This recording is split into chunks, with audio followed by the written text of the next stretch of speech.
Hello mga plantito-plantita. Good morning po, good day po sa inyong lahat. At ayan, ito po yung sitwasyon dito sa aking garden ngayon. Pero syempre, bago po ako magpatuloy ay welcome back po ulit po na dito sa aking munting channel. MJ Nagrampa Channel. Ako po si Joy, ang inyong certified plantita. At ayan na nga po, ituloy na po natin ito. Ito pong aking rambutan po dito ay, ayan, yan, medyo natumba. Kasi ito yung kanyang pinakapuon, ayan, na ano yung ugat. Kasi sobra pong bigat din nung mga sanga. Kasi masanga po ito, itong rambutan na ito. At ayan, maaga nga si Biboy dito. Ito yung assignment ko sa kanya. Sabi ko, alisin niya na itong mga ano. Wag na lang putulin lahat kasi nakatayo pa naman. Ang sabi ko lang sa kanya ay yung nakakatama sa nakakaharang sa daraanan tulad niyan ay alisin, pero wag na yung lahat. At ito yung ano ko sa kanya, pinapagawa kasi bago po ako maglinis, magwalis, kailangan po ay maano ko muna yung mga halaman, malagyan po ng suporta na maitayo po para hindi sagabal sa pagwawalis at sa paglilinis. At ito, yung iba, sabi ko, yung pwedeng maigatong ay putulin at nang maigatong. At ito, yung mga ano, yung may pwede yan, ano, suluon. Ayan. Ito po, talagang halos matumba na ito. Kasi na ano talaga yung sa ugat niya. Sa lakas ng hangin. Ayan po. Kaya talagang naislanting na siya. Kaya ngayon nilagyan ko na lang po ng suporta kasi sayang din. May mga halaman na din naman kasi dyan. Ayan. Tapos ito, ganun din nung bagyong Christine at ngayong Pipito, lagi siyang naka-islanting na talaga siya. Nakakaharang na siya dito. Kaya ang ginawa ko din, nilagyan ko ng bato dyan. Tapos nilagyan ko pa siya ng suporta. Ayan, nilagyan ko po nito. Kasi lagi itong natutumba. Baka mamatay po itong Madrid de Cacao. Sayang din naman kasi may mga halaman na pong naka-direct ditong nakadikit sa kanyang puno. Kaya ayan, nilagyan ko. Tapos may bato. Hopefully ay wala nang bagyo. Kasi stress na yung mga plants.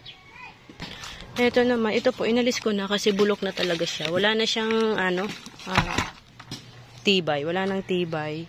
Kaya, ayan, yung nahingi ko na itong marugi po ito yung uri ng kawayan na matinik. Ayan, naghukay ako ng malalim. Tapos nilagyan ko pa po nito. Ayan, suporta pa. Para mas matibay po itong pagkapitan po nitong halaman na Strophanthus. Ayan, Strophanthus ba? Ayan.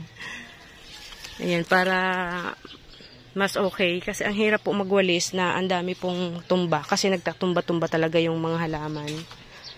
Tapos eto, anuhin ko rin ito. Ayan, gumawa na ako. Ito na yung ano niya, putol ito doon, kaputol doon sa nilagay ko dyan. At alisin ko na po ito kasi nasira na talaga. Niluray-luray ng hanging Pipito. Ayan. Sobrang ganda nito. Oh. Ayan. Medyo talaga. Ngayon lang ako nag-start maglinis ay kahapon. Pero doon na inuna ko. Doon yung inuna ko sa may malapit sa dirty kitchen. Kasi talaga napakadumi. Yung dumi po, yung mga sanga, yung mga dahon, yun yung dumi po. Ayan, tulad niyan. Yun yung mga dumi niya. Tapos, kahapon nag-start na po ako. Kasi nilagnat ako at napakasakit ng lalamunan ko. Sobra pong sakit. Talagang ano yung tapos yung likod ko, yung pakiramdam ko yung spinal cord ko ay ang hina niya, ang hina at ang sakit talaga ng mga laman-laman ko. Yung mga muscles ko, ang sakit niya. Pero uminom na ako ng gamot nung umaga na yun at umaga kahapon at kagabi, ayan, 2 beses lang ako uminom ng gamot talaga, tapos more water. At kaninang umaga bago ako mag-start ng trabaho, ayan, naligo na talaga muna ako. Ayan, at si Biboy naman, doon nga siya in charge sa mga ano, dapat putulin para mas mapadali-dali. Pero siguro hindi ko po maano kung ilang linggo kasi hanggang po doon sa dulo talaga. Lalo po doon sa may crouton garden ko, ang dami po talagang kailangan. Yung mga kabalyero na tumba, Aywan ko po kung kaya pang maitayo, pero titingnan ko po kung ano ang mas maigi. Kung putulin ko yung mga sanga para makatayo na hindi masyado stress yung mga halaman. Kaya hindi ko po ano kung kailan. Pero ayan, pinapakita ko lang po sa inyo. Ay, wait lang po, pakita ko po. Dito po, ayan, medyo na slanting din. Itong si, ayan, si Lunggan. Sobra kasi pong yabong din. Ang plano ko lang din, alisin yung ibang sanga at try kong malagyan ng suporta para makatayo ulit. Kasi sayang din. Ayan.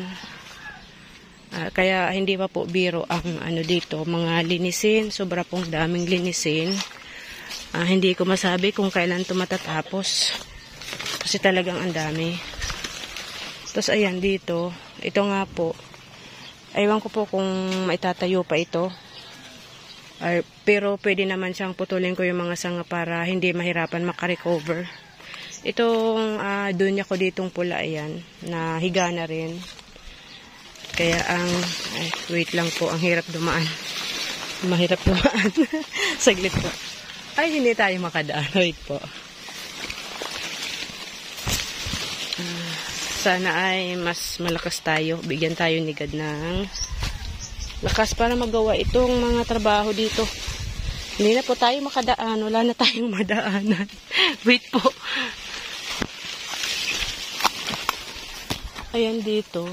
Ito po itong triangularis kung halaman. Itong green lang. Ganyan. Naputol din siya dyan. Ayan po.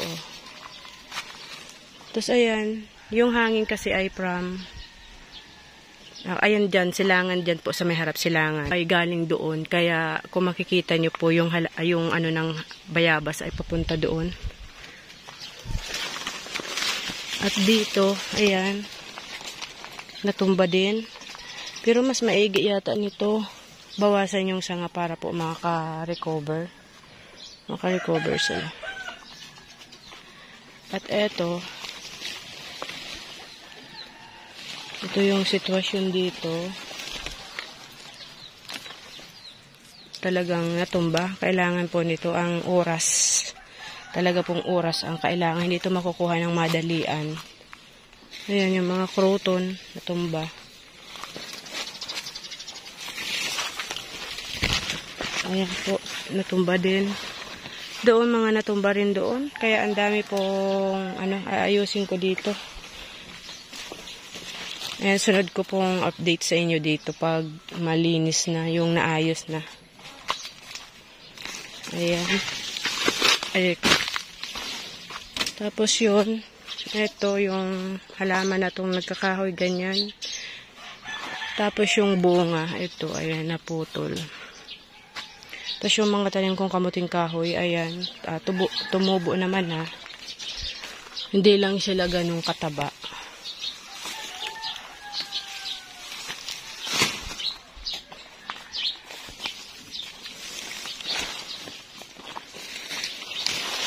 Tiyaga po talaga dito. Tiyaga. Para maayos po.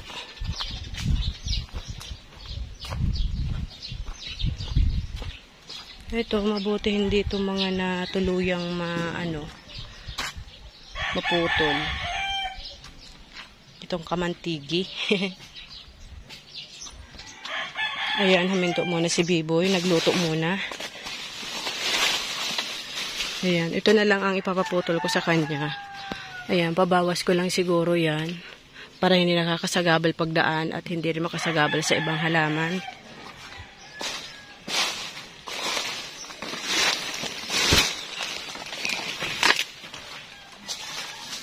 Ayan, buti ito po hindi na hindi naman siya na Itong tawag nito sa Bicol ay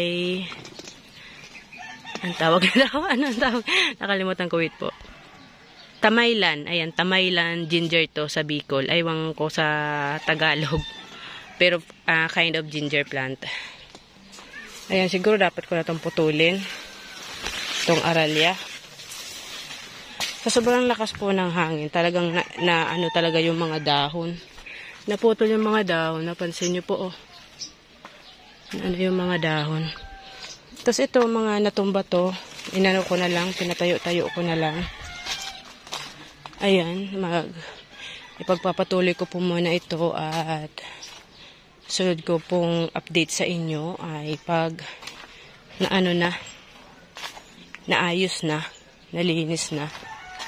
Yung dito po palang halaman, yung yellow legume, talaga pong ayan mga plantito-plantita, yung konting update lang po dito sa aking garden, sa sitwasyon at yung mga halaman. Ayan, istis din talaga yung mga halaman, lalo yung matataas yung mga nagkakahoy kong halaman. Talagang nakita nyo po, halos natumba. Yung iba nakasayad na sa lupa, yung iba talaga naka-slanting. Kailangan talaga lagyan ng mga suporta para tumayo ulit at maging maayos. Pero ayan, salamat po sa panonood nyo dito. Ingat po tayong lahat. Sana wala ng bagyo. Ayan, nakaka-stress yung ganito, yung daming linisin at ayusin. Ayan. Maraming salamat po sa pagsama ninyo ulit. Ayan, kumusta po kayong lahat? Ingat po kayong lahat. Ayan, maraming salamat po sa mga viewers, sa mga nagko-comment. Kayo pong lahat yun, sa mga nag-like at nag-share. Siyempre sa paisa-isa ring nadadagdag na subscriber ko dito sa aking channel. Thank you so much po and God bless you all po.